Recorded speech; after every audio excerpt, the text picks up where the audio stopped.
Sandy, what's the story about? Didn't you see the film? I did. What do you think the story's about? My audience hasn't seen it yet. I mean, you know, this is really something where I think it's a very personal.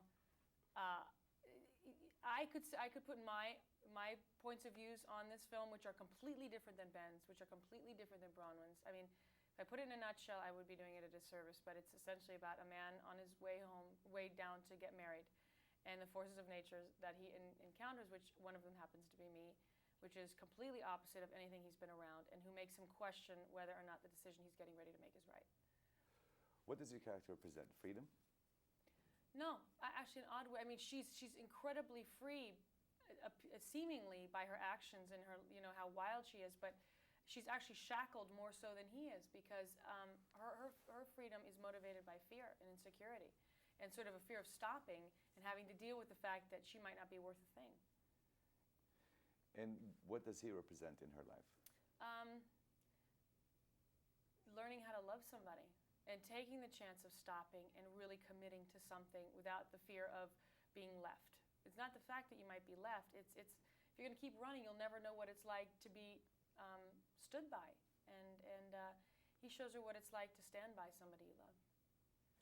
You know, it's a very unusual film for a Hollywood studio movie. Did that come across in the script as well? Yeah, absolutely. And that was one of the concerns, was, are you going to change it? And they said no, they wouldn't. I mean, the ending, the twists and turns that they had, my character especially, I didn't want them to water it down or make it something sweeter or nicer, take the edge away. So, and that was on part of DreamWorks. That's to their benefit, and also Bronwyn, who's incredibly edgy and dark and has a very particular way of looking at things. She would never have let that happen. She would fight it tooth and nail. Did you have any concerns about playing an edgier type? Not at all, because it's more like me than you know, than most of the characters that I've played had elements of myself, but it's a very personal side of me, which is, you know, half the monologues that Ben said were essentially Ben saying them to Sandy, and I'm like, okay, which is very revealing, and sort of putting, I mean, Ben was dealing with certain issues, I was dealing with certain issues in life and relationships where they were basically our issues in the film. You know, it seems, looking at the film, it seems that there was you guys were really getting along well. Yeah. And was this the case, or is it just Absolutely. good directing? Absolutely. You can't fake that. You can't pretend, you know. You can show passion in a sexual way, you know, you can hate the person, still replicate that on screen, but the enjoyment of the person on a comedic level and in a free spirit level, you can't fake that. We got along really well. Yeah. I really admire him. How difficult is it to keep a Hollywood career going?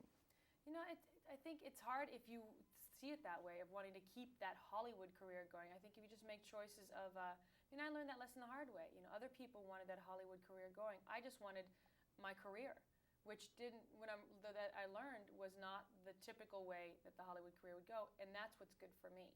So the fear of losing something or not having success isn't detrimental to me, because I'm doing all the things that I want to do. I don't feel like I have to maintain a status where I can get a cover of a magazine. You know, how many people want to buy your face after a while anyway? They've seen you every which way, and it's old. Let someone else grace the covers, you know. I like the direction I've taken, which is a different direction than I took before. But you still have no more privacy than you ever did. Oh, my privacy is very private. You don't hear much about my life. I'm very, very protective over it, and always have been. And that wasn't a result of the business. I've always been that way. You know, people can speculate and assume. You know, I don't ever admit to things till years later, and they go, "Oh, see, I knew it." And then you're like, "Oh, really? You did that?" So it's just you have to take extra care in keeping things private. It's just all in what you cherish. Is that one reason why you opened shop in Texas? No, I opened shop in Texas because it was good for my life. You know, I wanted to live in a place where I felt at home and felt creatively alive and free, and it was a great feeling. And Austin, not Texas per se, but Austin was perfect. Yeah. And how is it different to live outside of Hollywood? Well, LA is very business oriented. You're living within the industry. Everywhere you go to dinner, there are people that you've either seen that day at work, and the whole town is generated upon, you know, by the movie industry.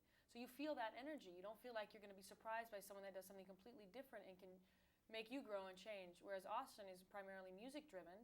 The university is there, you know, huge computer companies. So it's very mixed. There's a huge art community and independent film companies and ranches, and, you know, it's a flavor of a lot of things that I don't know anything about, that I'm intrigued by and I love to be around, but I don't want to be around actors in movies all the time. You know, I would die. And I felt myself changing. It was just, I was becoming something I didn't like. You have your own production company. Mm-hmm. Do you develop product for yourself as well as for others? Not yet. I mean, we bought material to eventually develop for myself, if that's what I choose to do. We just produced a film that wasn't for me. I had like a couple days in it, but it was an independent film and wasn't for me. So it just depends on what's right at the moment, but we've got a lot of product that really has nothing to do with me. Just the excitement of being able to be part of a smaller group and creatively do something that no one's done before, an experiment. You don't have the looming large studios over you to watch for every penny. I mean, they still watch, but not as much as if there was like a $30 million film.